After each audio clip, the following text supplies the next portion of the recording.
Hello, awesome artists. Today we are making a painted paper. I am not going to tell you what this painted paper is for, but you will find out soon enough.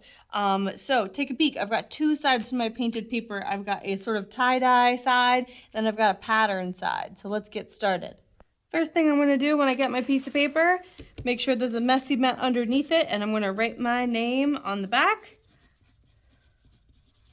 And I'm going to flip it over. Oh my goodness, there's already some color on it. That's okay. I'm going to start by folding my paper in half. There we go. And so now I have two separate spaces for my paper to paint on. So first side I'm going to do is use my oil pastels, which are right here. I'm going to make some designs, and my designs can go any way across the paper, but they're only going on half, right? So I'm going to move my paper up. I'm not even worrying about the top half right now. I'm going to do some swirlies, loop-de-loops, and maybe I'll do some zigzags. I'm using any colors I want. They can overlap. Anything that you think looks really good, as long as I am staying on one half of the paper. All right, and yellow. Maybe I'll make some flowers. You guys are really good at patterns, so I'm sure you will be good at this. And I'm gonna make sure I fill up that whole paper. I will be right back. Okie dokie artichoke, I have filled up half of my paper with patterns, and now I'm going to take out my handy dandy watercolor paints. And to use watercolor paints, I'm going to grab my water and my paintbrush. I'm going to just drip a little bit of water into each of the ovals. This is how you use watercolor paints. If you do not add the water, it does not work.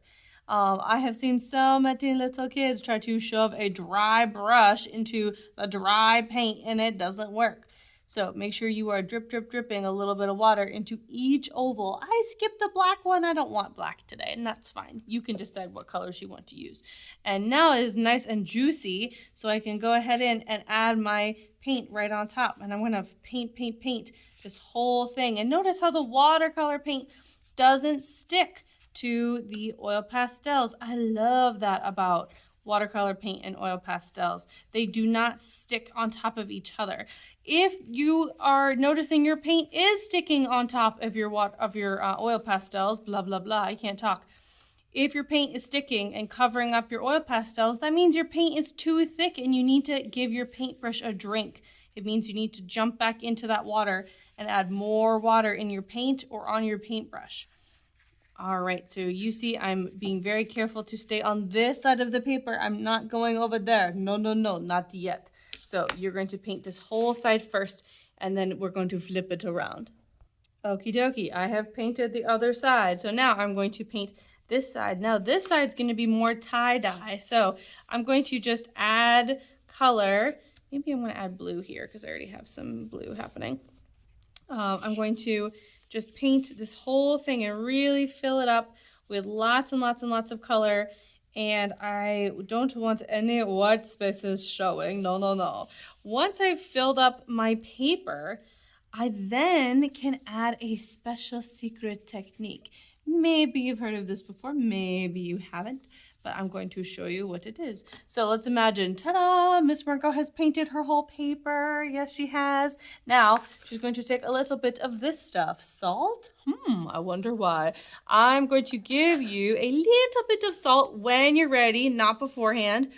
Right, when you're ready, you're going to get a little bit of salt, just a tiny pinch, and you're going to pinch it in your fingers, and you're going to sprinkle all over your watercolor. Sprinkle, and the salt will push that color away and reveal some of that lighter paper underneath. And I think it looks pretty cool. Can you see it on the camera? I hope you can. We do not take the salt off, so we're just going to sprinkle it onto your paper, onto the paint, right? And leave it there. I'll hold it up closer to the camera so you can see. Looks pretty cool. All right. And then once it dries, it'll look like this, which is really cool textured, right? So once your paper is all colorful and you've got the whole thing filled in, you can put it on the drying rack.